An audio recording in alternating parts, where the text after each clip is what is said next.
Hello everyone, welcome to CN success point के online platform पे। तो आज हम लोग डच के बारे में चर्चा करेंगे।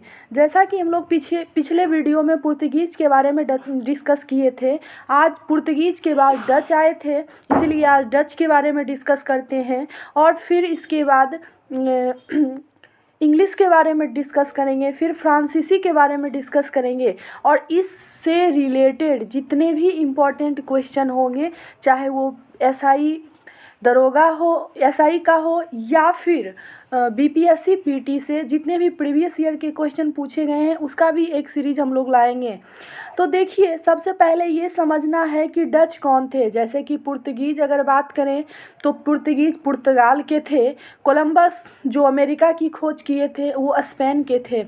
तो अब ये सबसे क्वेश्चन आपसे यह भी पूछ सकता है कि डच कहाँ के थे। तो देखिए, डच जो थे वो हॉलैंड, यूरोप में ही एक कंट्री है हॉलैंड, और उसका अभी प्रेजेंट में नाम नीदरलैंड पड़ गया है, वहीं के निवासी थे। जब पुर्तगीज यहाँ से व्यापार करने लगे, यहाँ तक कि यहाँ पे वायसराय भी स्थापित करने लगे, तो वहाँ भी डच भी थे। तो डच को भी लगा कि हम भी जाके भारत के साथ व्यापार करते हैं। तो देखिए, एक पॉइंट ध्यान रखिएगा कि 1596 मतलब 1596, ये डेट याद रखिएगा। 1596 देखते हैं। 1596 में देखिए, यहाँ पे स्लाइड में भी हम सेट किए हैं, पुर्तगालियों के पश्चात डचों का आगमन हुआ। क्योंकि उस टाइम पुर्तगाल की स्थिति जो है थोड़ा वीक पड़ गई थी। तो डच जो कि कहाँ के, हॉलैंड के निवासी थे, और इसी को अभी वर्तमान में हम लोग नीदरलैंड बोलते हैं। देखिए, अब देखिए यहाँ पे है कि सबसे पहली अगर पूछे कि सबसे डच कौन से ऐसे डच नागरिक हैं जो सबसे पहले इंडिया आए थे या व्यापार करने के लिए ईस्ट की तरफ आए थे, तो देखिए 1596 में कार्नेलिस डी हॉटमैन, ये जो है सबसे पहले वो नागरिक डच निवासी हैं जो सुमात्रा, कहाँ है सुमात्रा, तो इंडोनेशिया में, सुमात्रा तथा बांटेन पहुंचने वाले प्रथम डच नागरिक हुआ करते थे। तो यह भी क्वेश्चंस एक बार पूछा गया है कि डच यानी कि डच किसके कौन से ऐसे प्रथम निवासी का नाम क्या था, तो कार्नेलस डी हॉटमैन। और वो सबसे पहले कहाँ आए थे, तो सुमात्रा तथा वांटेड में, जो कि कहाँ है, इंडोनेशिया में है। और यह भी ध्यान रखिएगा कब आए थे, तो 1596 ईस्वी में। तो इसको हम लोग दिखा देते हैं मैप पे भी। देखिए यहाँ पे आप देख रहे हैं, यहाँ पे देखिए जकार्ता है, यहाँ पे जकार्ता है, और यही जो है सुमात्रा द्वीप है। और यहाँ पे मसालों की खेती बहुत ही अच्छी होती है। देखिए यहाँ पे देखिए मलक्का, यहाँ पे भी डचों का अधिकार था। तो ये सब देख रहे हैं। और डच का सबसे ज़्यादा मसाला पे जो है, सबसे ज़्यादा इंडोनेशिया पे वो ध्यान देता था, इंडोनेशिया की तरफ उसका ज़्यादा ध्यान था, यह भी ध्यान रखना है। और इसीलिए भारत पे उतना वो अच्छे से ध्यान नहीं देता था। लेकिन समय बीतते गया, और ये भी आपको पता होनी चाहिए कि भारत में सूती वस्त्र उद्योग भी बहुत पीक पॉइंट पे थी। तो इसको लेके भी सबसे पहले, अब देखिए हम लोग को पता है कि जब भी कोई, चाहे वो पुर्तगीज हो या डच हो या इंग्लिश हो या फ्रांसीसी हो, कोई भी हो, जब भी ट्रेड स्टार्ट किया था तो पहले अपने देश में एक क्या किया था, फैक्ट्री स्थापित की थी। तो यह ध्यान रखिएगा कि पहले फैक्ट्री स्थापित की। देखिए डच का अगर यह भी क्वेश्चन पूछे कि डच प्रारंभ में किस देश पे उसका केंद्रित था, सबसे ज़्यादा तो इंडोनेशिया में, जहाँ की पता है सुमात्रा पहुँचे थे, वांटेड पहुँचे थे, और वह इंडोनेशिया में ही है। इंडोनेशिया का ही द्वीप का नाम है सुमात्रा। अब देखिए वहाँ पे मसाला के व्यापार में वो संलग्न थे, क्योंकि इस मसाला का व्यापार करना था, क्योंकि यह भी एक ठंडे प्रदेश है। तो व्यापार मसाला तो वो इंडोनेशिया में इनको अच्छा खासा मिल जाते थे। लेकिन भारत के सूती वस्त्र का भी नाम चलता था। क्या, सूती वस्त्र का भी नाम चलता था। तो भारत से वह सूती वस्त्र यानी कि टेक्सटाइल के व्यापार को भी शामिल किया।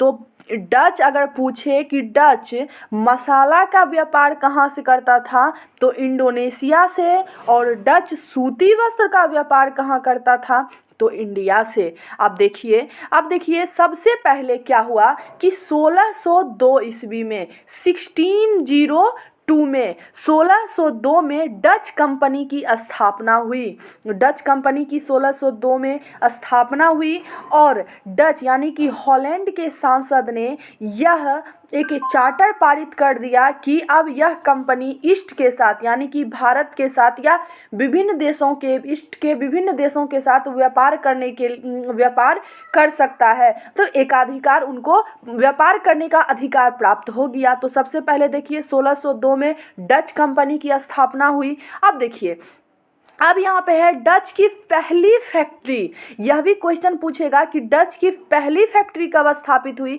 तो 1605 ईस्वी में पूर्वी तट पे मसूलीपट्टनम में स्थापित हुई और यहीं पे वो सिक्का भी ढालते थे।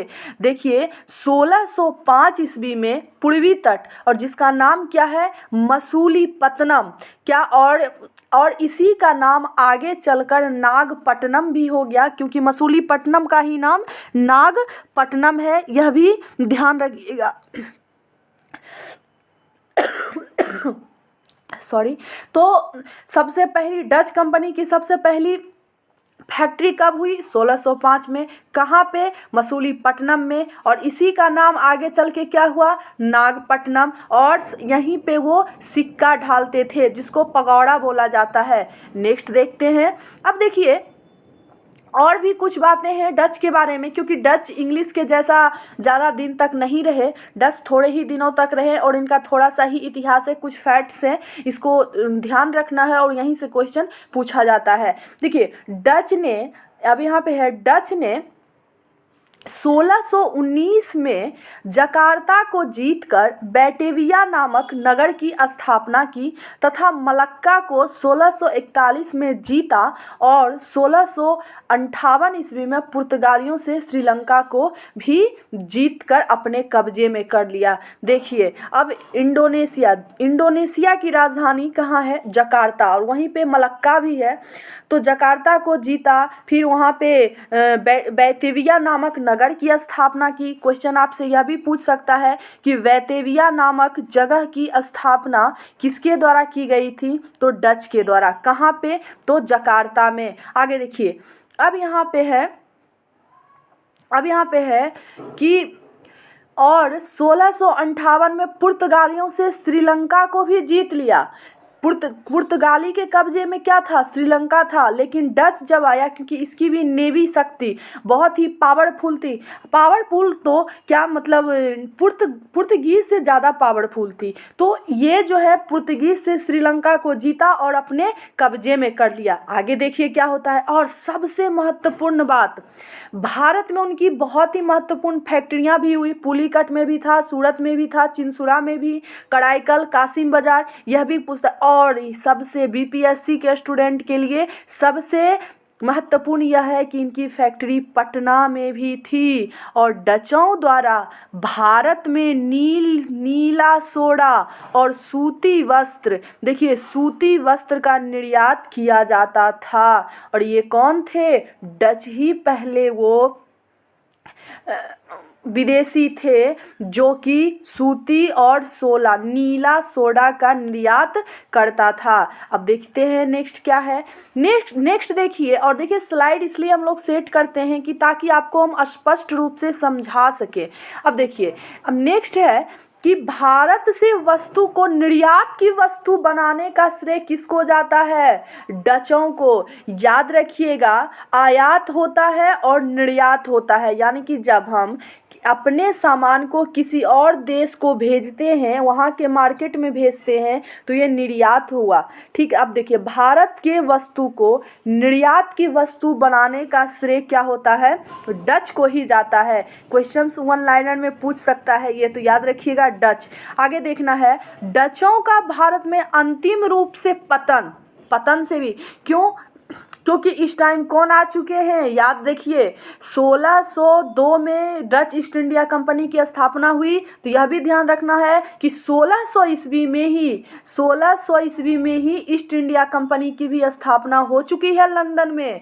1602 में डच की हुई तो 1600 और में हुए। अब देखिए 1605 में ये कंपनी स्थापित की, जबकि उधर क्या इंग्लिश भी ट्रेड करने के लिए आ चुका है, लेकिन यहाँ पे फैक्ट्री स्थापित नहीं की है। क्यों? क्योंकि 1608 ईस्वी में गोलकुंडा में स्थापित हुई थी फ्रांस की कंपनी, लेकिन ये इंग्लिश की कंपनी, ब्रिटेन की कंपनी, लेकिन क्या हुआ, असफल हो गया था। तो फिर जाके सफल जो है 1613 में सूरत में हुआ था। तो इंग्लिश भी आ चुके हैं। अब देखिए अब पतन कब हुआ, तो याद रखिएगा ये सबसे महत्वपूर्ण युद्ध है कि डचों का भारत में अंतिम रूप से पतन 1759 ईस्वी में अंग्रेज एवं अन्य मतलब डचों के मध्य देवरा के युद्ध में हुआ। और या इसको बेदरा का युद्ध भी बोला जाता है। बेदरा, इसको याद रखिएगा, देवरा यहाँ पे मिसप्रिंट हो गया है, बेदरा का युद्ध में हुआ। और यहाँ से डच पूरी तरह से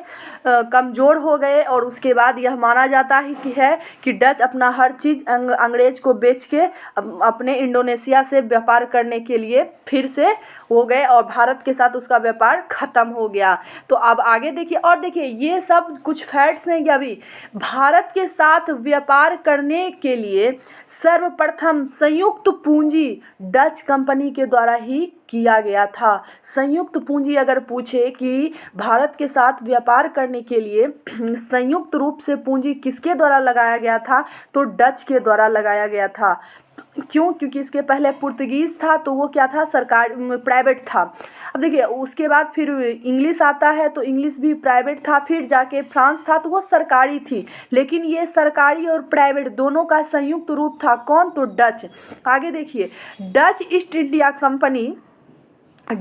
इंडिया कंपनी 1632 ईस्वी में अपनी फैक्ट्री पटना में स्थापित की। वेरी वेरी इंपॉर्टेंट ये है और ये बीपीएससी का फेवरेट क्वेश्चन है और ये पूछा गया है। और देखिए 1632 ईस्वी में, शायद ये चीज़ आप लोग को पता होगी या नहीं होगी पता, तो प्लीज़ एक बार देख लीजिए कि 1632 ईस्वी में जो पटना में डच के द्वारा जो फैक्ट्री स्थापित की थी, वर्तमान में वहीं पे ऐसा माना जाता है कि वो वर्तमान में पटना कॉलेज के नाम से जाना जाता है। वर्तमान में हम लोग जो पटना कॉलेज में पढ़ते हैं, पढ़ाई करते हैं, वो एक्चुअल में डच के द्वारा बनाई गई क्या थी, एक फैक्ट्री थी, एक स्टोर रूम थी।